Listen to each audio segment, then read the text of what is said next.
Howdy everybody, what's up? My name is Sabina, I'm the Left-Handed Alchemist, and welcome to my channel. Today we have a special video. For the first time in a long time, I will be sharing with you my artistic practice. That's right, you guys. I'm taking you to the bench and I'm showing you the process of me making something. For this video, I decided to show you the process of engraving a Zippo lighter from start to finish. I know, exciting. I've been engraving for about a year. I started in May of 2023. I took a class from the renowned Jeff Park. If you don't know who he is, I would suggest taking a minute to go to Instagram, go to the interwebs, and look up Jeff Park. His work is immaculate. If you're in the industry, you probably know who he is. I had the privilege of being able to learn from him a couple of times last year, and then actually next week I'll be taking his advanced watch engraving class. So I have fallen in love with engraving, to say the least, and I'm having a good time learning it. It has been a learning curve for sure, but most recently I finished the Zippo and I thought I would just share the process with you guys because there's something so satisfying about being able to just scrape the surface of metal to make something ornamental and beautiful. And I'm really excited to share that with you guys. While the engraving is happening, I will be sharing a little anecdote. We're going to be talking about how to heal or really just balance out our relationship with work and making work decentered in our lives. Like, how can we decenter work in our lives to bring more satisfaction and value and meaning to the greater whole of our lives in general? And I'll get into the meat and potatoes of that in the video. I actually wrote like an outline for this one because I have tried to record this 3 times now and I keep going on rabbit trails that just end up nowhere, and I feel quite frustrated by the end of it. So hopefully this will rein us in a little bit. We're gonna have a good time trying something new, trying something fun. Some of you guys have found me through other art videos that I've made on this page, and I want to talk about that for a second. The very first video I ever posted on this channel was this: how to make a silver and turquoise ring, and it got a lot of views, like more than I ever anticipated on a video, especially the first video I ever posted. And I think my expectations going into the video were very much like, I want people to see how much work goes into these things that I make, so they'll see the value of it and they'll buy the piece. Turns out the audience who was gravitating towards this was more like other silversmiths and people trying to learn from me. And at the time, I was not ready for that. It was overwhelming. It wasn't the kind of attention that I thought that I wanted. You know, I was young, I was dumb, and I was full of ideas, and none of them were going with the flow. None of those ideas were going with the flow and letting things kind of happen naturally. It was a lot about control and a lot about trying to force things to work, and then when they didn't work, crippling under the weight of it. So I only posted a couple of art videos and then really found myself gravitating towards more vlog style content, wanting this to be more of a journal space where maybe my descendants or you guys can listen to the philosophies and the insights that I'm thinking about while I'm making things, because I have a lot of free time to think. You know, if I'm using my hands, I'm concentrating for sure on what I'm doing, but there's a lot of flow time in between when things are going good and I'm not having to think super hands-on and actively about what I'm doing, that I have a lot of space for my mind to wander. So I fill that space with reading audiobooks, or listening to audiobooks, listening to podcasts, listening to YouTube videos, listening to music, and just like allowing my brain to go where it needs to go. And I have been expressing those thoughts through just like plain vlog style content, me just sitting in front of the camera and talking. And there's a few videos like that on my page if you want to go look at them. But I thought it would be interesting to experiment with blending the two, blending the creative work that I'm working on and then sharing what I'm thinking about in the moment while I'm working on this, but also just like in the moment what I feel like it is important to share with the world. I know the engraving world is very small. You might find this and just be interested in the engraving. That's totally fine. Mute the video, watch the engraving, learn what you need to learn, and move on. If not, thanks for listening to me share my voice and share my heart with the world. I am still very new at this. If I'm doing something wrong, make sure to tell me about it, okay? So that I can do better and or feel bad about myself. Whatever your prerogative is, I'm here for it. Just tell me how you feel. Or you could be nice. Or you could be nice. That's also an option. I am anticipating haters before they have even arrived because I'm still slightly insecure about sharing myself with the world. It's very vulnerable for me, but we're going to push through it. We're going to share ourselves with the world, and let's get into the video. Okay, here we go. Let's get into it. I have my handy dandy notes, and let's talk about work and our relationship with work. I know for myself, I have had a tumultuous relationship with work. Ups, downs. I've had to really heal and balance and ground my relationship with work. How do you know if you need to balance your relationship with work? Well, here's a few thoughts and ideas. Are you doing nothing but thinking about your work? Do you clock out and then spend the rest of your evening thinking about what you could have done better, about the projects that you need to finish? Like, are you taking work home with you in a way where you are not allowing yourself to have a life outside of work? Do you have a social life outside of work? Do you have relationships? Do you have hobbies? How's your physical health doing? If any of those answers are, could be better, maybe it would be a good thing to consider your relationship with work, and maybe we can just plant some seeds here today to begin the process of adjusting your relationship with work. Hold on just a second. Mr. Cheese wants to say hello. I think he thinks I'm talking to him. He's the mascot of this channel. If anybody knows, he's my best friend. Another thing to consider is your identity. Are you somebody who, in conversations, you lead with what you do for work?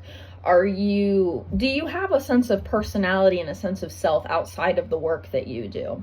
I know for myself, for a good period of my life, I didn't have an identity outside of work. There for a while, the only source of my self-esteem was my art and the things that I would create and then share with the world and then attempt to sell. And that, for me, was not super fulfilling. It was really just like a life filled with anxiety and like longing to be better and longing to connect with the world, but not really knowing how, and thinking that the way that I connect with the world is my art and my art only. And then like burning out a whole bunch because I was putting too much pressure on my creative energy. I'm coming from the perspective of, first of all, a Western American. I've only ever lived in this country, and I only have ever had the experience of like this kind of society that we live in currently as Americans, as well as an artist who decided to become self-employed at the age of 21 years old, leapt off the deep end into the world of pursuing creative endeavors and forcing my creative energy to support me fully. I have positive and negative things to say about it, good and bad. It's not really a black or white, but I'll get into that a little bit later in the video. Balancing out your relationship with work isn't something that you need to fuel with shame. We as a society in Western American spaces, I can't speak on anything else, but if you relate to this and you're not an American, maybe we're dealing with a similar issue. We have been sold this idea of the 9 to 5, that you should work 40 hours a week, you have 2 days off, you work for 30 years at one institution, and then you finally get to retire and live your best life. That, my friend, is a lie. And it's a hard lie that we have been sold by corporate interests to make us more complicit and less like active participants of our own lives. I don't think it's all rooted in evil. I think that people start businesses with profit in mind and think about what can we do to generate the most profit, make our employees work longer, make them work harder, pay them less, sell them this idea that we'll take care of them when the time comes. And then a lot of the time it comes to the end, and these companies either don't exist anymore or they don't have the funds to take care of their people. We're seeing a generation who worked on the Social Security model come into the age of being able to receive their benefits, and there's nothing left for them. There's not enough money to live and to really thrive. And so this idea of work at one institution for a long amount of time, you'll be taken care of when you're old and it's time to retire, is not always the case for everybody. And so us as young people are looking at this example and saying, I don't want to be like that. I don't want anything to do with that. And I will say I have the privilege of having parents who were stuck in this model and having my mom be like a spokesperson for follow your dreams. You are not guaranteed tomorrow. You are not guaranteed your next breath. You're not guaranteed to make it to 65. And if you wait to enjoy your life until you are 65 years old, you might find yourself in a position where you can't do the things that you once were able to do because of aging, and you have mobility issues and you have health issues and you can't sit on an airplane and go and travel Europe like you always dreamed, or, you know, whatever dream you have of doing when you get older. We're seeing now like how important it is to live our lives in the present moment. Everybody's situation around work is going to look different. I myself am self-employed. That's something that I have found a lot of freedom in, for me to be able to go and travel and do the things that I want to do, as well as earn an income just about anywhere that I go. I can bring my studio with me. If I'm staying for a long amount of time in one place, I can bring the tools that I need to work and create and market and sell the things that I make, so that I can like drive my car and eat and take care of myself and take care of cheese and like pay my bills. And so I have that privilege of being mobile in what I do. And it's totally okay to not want to be self-employed. It's totally okay to want to work for a company if it brings you a level of satisfaction that you're okay with. Whatever it is, like, this is more about balancing your life outside of work and how to come to a place where you get to enjoy all of the little facets of your life that make you a whole, well-rounded human being. And maybe you're at a place where you're not well-rounded. Maybe you're just now considering, okay, maybe I have a problem with balancing out my work. This is a great place to start.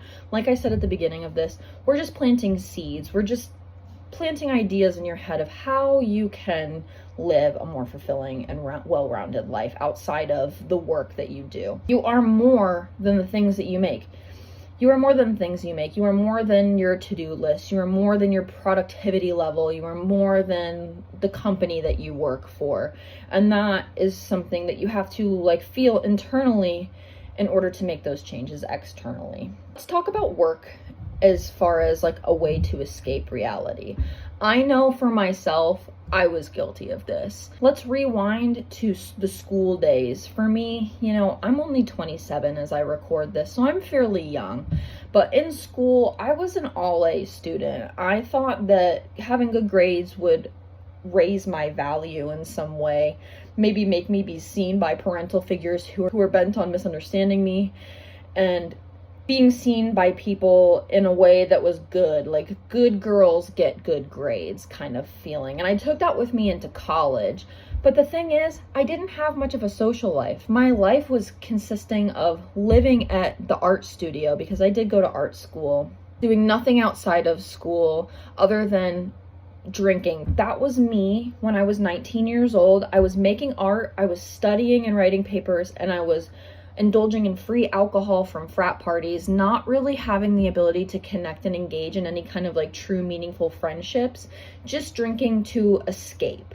I realized like my body couldn't keep up with it. It was a blessing, honestly. My body rejected alcohol fully, comes to realize like it's kind of a poison that we're just consuming on a regular basis.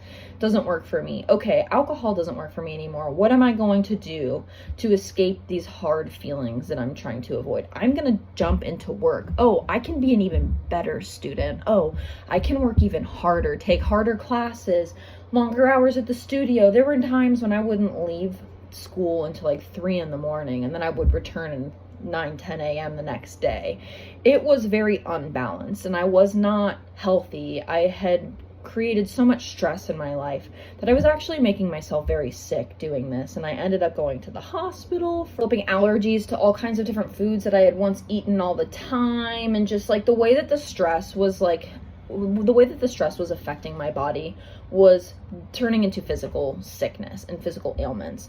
So when I graduated college, I didn't take that as a lesson. I didn't know yet. I decided to jump headfirst into the world of being self-employed, making my entire creative life force support me in its entirety.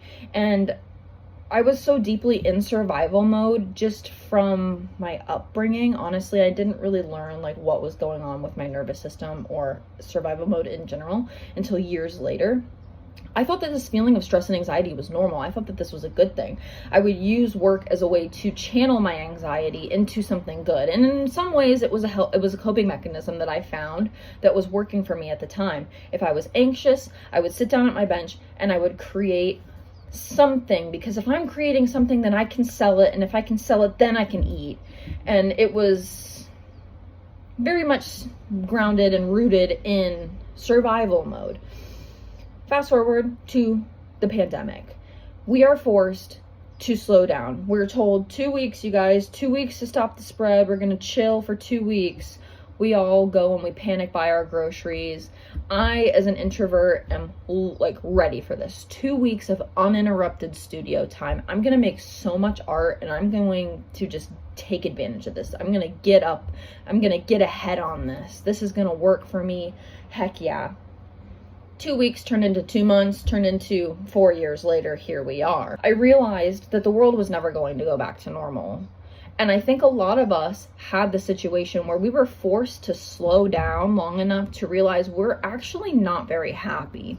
We're using things like work, substances, social life, our external world to numb us from the dissatisfaction that we feel inside. A lot of people went through divorces. A lot of people broke up with their significant others, quit jobs, moved to new places, started new lives because of this opportunity that we were given to slow down and connect to ourselves.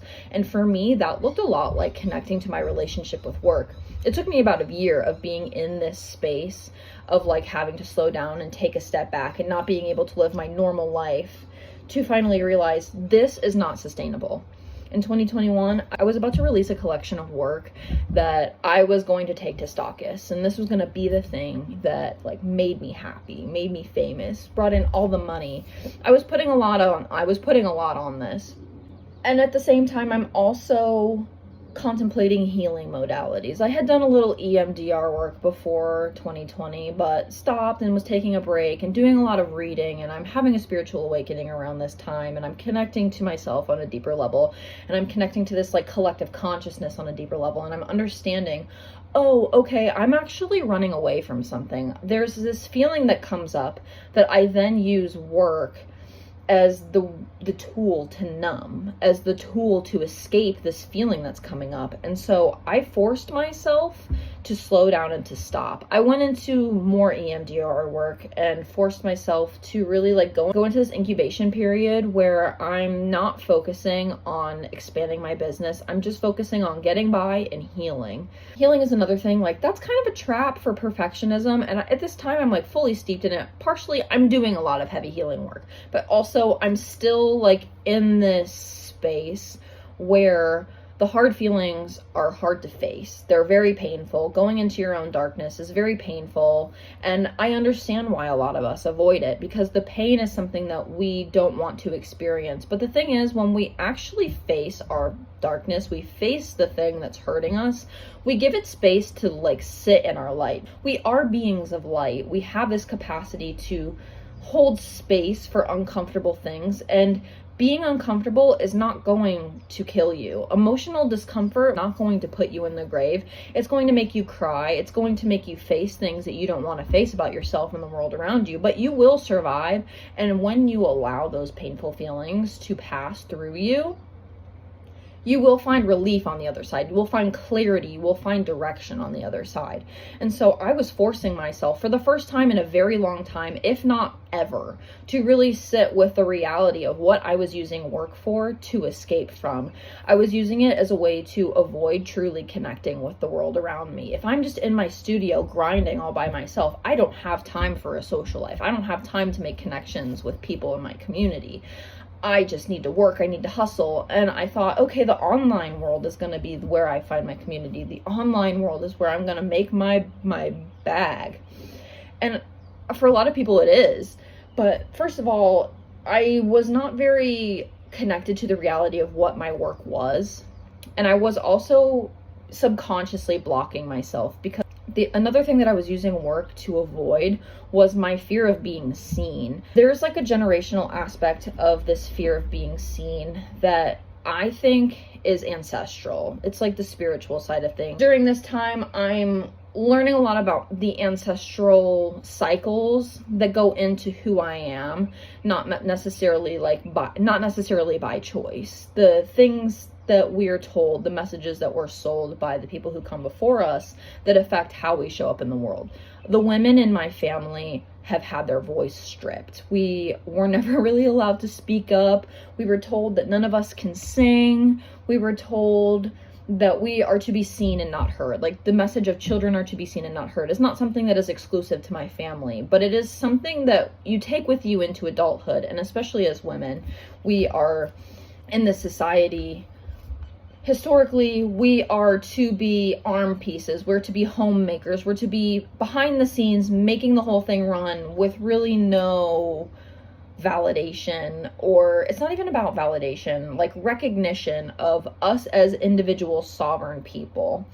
And I felt the need to break that curse. There's many things, like I can talk about my healing journey in another video if anybody's interested. At one point in my young adulthood, I decided, okay, I feel horrible about myself. I don't like hating myself.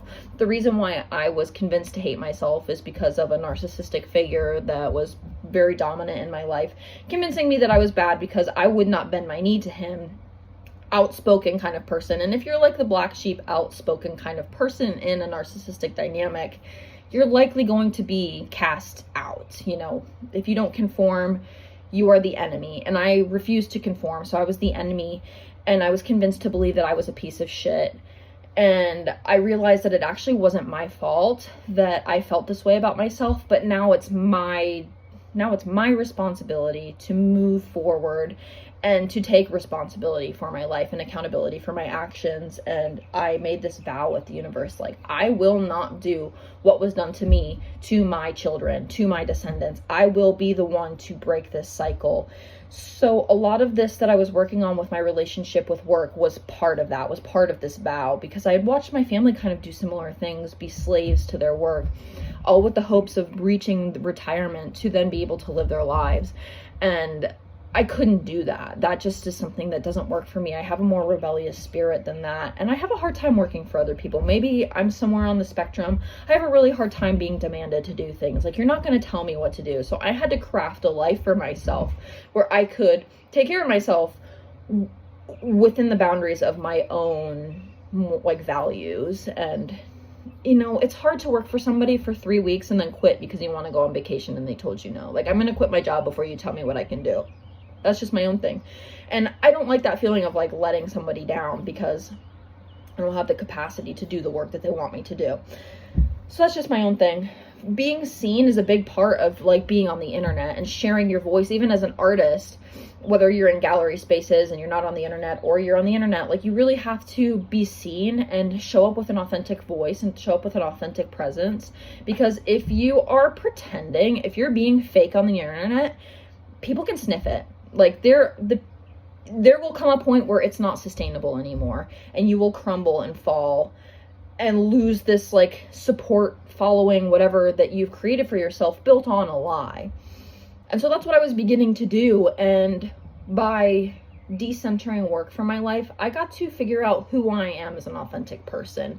And this leads me to finding balance. How did I find balance? It's been a rocky ride. Like, let me tell you, it's been 3-4 years since I really started to do this work, and it has been clumsy. Like, I am a human, I make mistakes. I have to figure out what works for me, and that's done through trial and error. So as you approach this for yourself, it's really important to give yourself a lot of room for kindness and compassion. Like, do not use shaming language. I should be doing this. I should be doing better. Why can't I? Anytime that voice comes up, find it within yourself to soften. Find it within yourself to find compassion, because it's going to come up. Work and being productive is so ingrained in who we are as people in this society that breaking this pattern is going to take some time. It's going to take some repetition. And the only way to get through without crumbling under the weight of your own grief is by being kind to yourself. So let's start there. what kind of things do you enjoy doing? Finding hobbies is a really good way to expand not only your self-interest and this like sense of self and expand how you build confidence for yourself. It's a great way to form community. Finding groups of people doing things that you're interested in, you are automatically putting yourself into situations where you're going to be surrounded by people who share your interests. So that is a great way to do many things at once. First of all, finding hobbies, doing things outside of work that bring you joy and fill your cup and fuel your soul is going to help you decenter work in your life. You have purpose outside of clocking in. You have purpose outside of work and the productivity and the things that bring you like monetary income. It'd be important during this journey to face the things that make you uncomfortable. There's going to be things that come up that you're going to want to run from, that you're going to be like, nope, this is too much. Sit with them, journal it out, find a trusted friend. I recommend finding a therapist who can help you be that third perspective, that outsider's perspective in this process. If you're not interested in therapy, finding a support system of people who are aware of what you're working on and who have the space to actually listen and not just tell you what to do.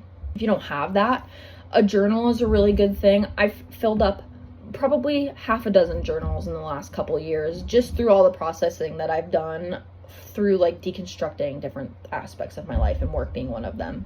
Finding value and satisfaction outside of the work you do is going to be the foundation upon which you will build your self-esteem from. If your work is the only source of self-esteem that you have, it's important to broaden your horizons and branch out beyond just that and finding your self-esteem. It might be clumsy, it might take some time, it might take some trial and error, but the more consistently you show up for yourself and allow this space to enjoy your life outside of work, the easier it will get over time. It's going to take time because this is in fact a journey, my friend. Try not to get too caught up in perfectionism, this idea that things have to look a certain way, that you have to feel this way, that you can take that next step when you get this certain thing that you think you might have.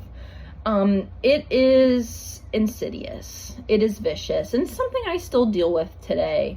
Taking the leap when things are perfectly right, posting the video when everything is perfect and your lighting is perfect and your hair is perfect and whatever. Like, the time never comes, it's never the right time for anything, right? Life just happens and we adjust and grow around it. And just like this, you put the intention into the world to heal your relationship with work. It will naturally occur as you give it space to. Putting pressure on it is not going to be the thing that makes it go faster. There's nothing that's going to make it go faster. The rush for it to be done and over quickly is perfectionism rearing its ugly head. Because this is just a journey. We're all just living life one day at a time, being present in the moment and enjoying your life and cultivating happiness outside of the work that you do is a journey. It's a process. There might be things that you enjoy today as a hobby that you might not enjoy a year from now. There might be things that you pick up along the way that end up turning into something really big for you, and you just don't know what's gonna happen yet, because we're all just here, we're all just living life one day at a time. We don't know what's gonna happen. We don't know the next steps for our lives, but being present and allowing for joy and allowing for ease and allowing for pleasure and allowing for fun is going to give you a much more well-rounded life. Like, even if you love your job and it is the most fulfilling thing in the world, but you find yourself lacking in other areas of your life, it's totally valid to begin the process of doing all of this now. Anytime you get the chance to is the right time. Anytime it feels right is the right time. My final parting words for you are to really just be kind to yourself. The way that you speak to yourself through all of this is going to determine how fast your process of shifting your relationship with work will go, as well as how fun it will be during the process. I know from my own personal experience, using shaming language makes it go by slow and it makes it very painful. Shame is not a tool to be used in any kind of capacity for growth. Shame, in my opinion, is poison. I understand a lot of us have been kind of conditioned to use shaming language against ourselves. Anytime shame enters the conversation, we are looking at a situation of I am bad, not I've done bad. Guilt is a recognition of seeing when you've done wrong, when you've wronged somebody. There are tangible steps that can be done to atone for it. Apologizing, making amends. Where you don't need somebody's forgiveness to move on in your life. You are not owed anybody's forgiveness ever. Shame is the idea that you are wrong. You are a bad person. You don't fit into society. You should be different so that you can fit in. And I know a lot of our parents used shame as a way to gauge morality. I know my own father from his own lips has said shame is a tool to be used to guide morality. And that is simply not true. Shame is an insidious poison that lives in the heart of our beings and erodes us from the inside out. I cannot honestly say that I've ever had an experience with shame where I have felt empowered. It usually makes me feel like a shell, terrible piece of shit version of myself. And operating from shame will not yield results in the way that you're looking for. How can we combat shame? Self-compassion. You are inside of you a little child who just so desperately wants to be seen and loved. All of the past versions of you and all of the younger versions of you live within yourself right now. And you carry them with you, all of the different versions of you.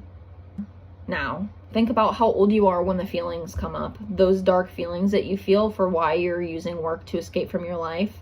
Start to ask yourself, how old am I right now? Like, what version of me is coming up right now? How would you treat a person of that age now? Like, how would you treat a child now? You wouldn't kick sand in their face. You would treat them with kindness and compassion, and you need to do that for yourself as well in order to move through this. You're not going to find peace without self-compassion, and I know it's so annoying. You should just Google or look into it, though, really. Who wants to be nice to themselves when they've been so steeped in shame for such a long time? But if your parents had the grace and ability to give you kindness and compassion growing up, what a privilege, because mine didn't. And I've had to find that for myself. And I know it's very challenging. And imagine a world where all of us are able to give kindness and compassion freely. Imagine how beautiful the world would be. And I think that you can begin to give that to yourself during this period of time where you're feeling you need to make a change, and during the active process of making the change, and during all the times that you try and fail and try and make mistakes and learn from those mistakes. You are just a little human. You're just a mere human living your life, doing your best, trying, and growth is a slow and clumsy process, and recognizing that from the beginning is going to give you a lot more space to make those mistakes without using shaming language. Still be a valuable person. You can make a mistake and try again and do better next time. Taking accountability for your actions, taking responsibility, making amends when necessary, and moving forward in a way that is filled with compassion is going to be the ticket to balancing your relationship with work and balancing your relationship with yourself and your self-worth and growing into who you are as a person. And how beautiful is that? How beautiful would it be to live in a world? How beautiful would it be to live in a world where we are all operating from our true authentic selves, where we're all operating within our power and offering our gifts to the world and sharing them freely, and not stuck in the story of success that was written by somebody else. That's really what it is at the heart of it. This hustle culture, this grind culture, is a story that was written by somebody who does not care about you at all. I don't know who it was written by. It was written by a lot of people at the same time, but if you're actively participating in hustle culture and you think that money is the only source of happiness, you're going to find very quickly that that's simply not true. And finding sources of self-esteem outside of the work you do and the income that you generate will be important to becoming a well-rounded human. So, well, that was the video. Thanks for watching. If you liked this video, if you resonated with anything that I said, make sure to subscribe and comment and tell me what you liked, tell me what you didn't like. If you saw me making some mistakes and you have to tell me how wrong I am and that you can do it better, make sure to leave that comment. I'm using humor as a way to project my own insecurity of people being mean to me on the internet, because that's something I'm still scared of. Anyway, If you want to support this channel, obviously for free, like, comment, subscribe. You can follow me on Instagram. That's kind of where I keep up to date on like sales and things that I'm making, more behind the scenes type content. I have broadcast channels and stuff that's more like exclusive behind the scenes content. The Zippo that was in this video is now available for purchase on my website. I actually created it as a collection of 3 Zippos. Each one I've been just kind of scratching on since August of 2023, and they're all individually very different, working through different ideas, making some mistakes, fixing those mistakes, and kind of going with the flow. It's been fun to learn a lot about tool control while I do these projects and figure out what my voice is in this engraving world. If you want to follow along on this journey of becoming an engraver and figuring out what the hell this is all about, you know, come along for the journey. We'd love to have you. As well as the Zippos, I have a bunch of pieces that I'm offering at a pretty steep discount. I think with the inclusion of engraving and just seeing myself more clearly right now, I've made a lot of work in the past that I don't exactly resonate. I was making it to sell, not necessarily like something from my soul. They're all still really nice pieces, all solid 925 sterling silver, handmade by me. There's, you know, there's an aspect of me that's connected to them because I created them. So they are still special sacred objects that have energy from me transferred to you from the earth as well. So lots of energy happening, great pieces to live your life with, nothing wrong with them.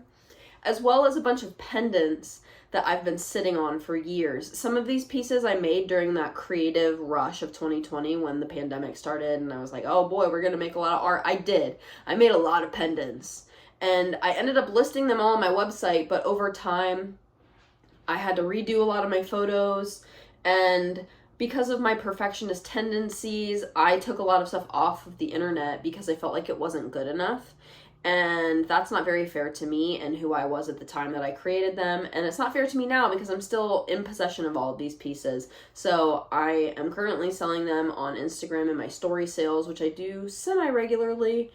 You know, just throw things up for sale on my stories and in my broadcast channel, my offerings broadcast channel. So check that out. And by the time I'm posting this, everything will be listed on the website. So if you're more of a website browser, you want to see what's up, I will have just the pendants, no chains, on the website. On Instagram, I'm offering everything with chains, but I just don't have enough chains for everything, and it's hard for me to like figure out the inventory because it's all like in 10-foot spools. I don't know what size chain you're gonna want. That's gonna determine how much chain I have to make different, you know, projects. Anyway, doesn't really matter. More details than you needed.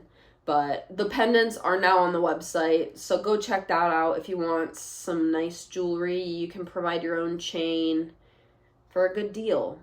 All good stuff.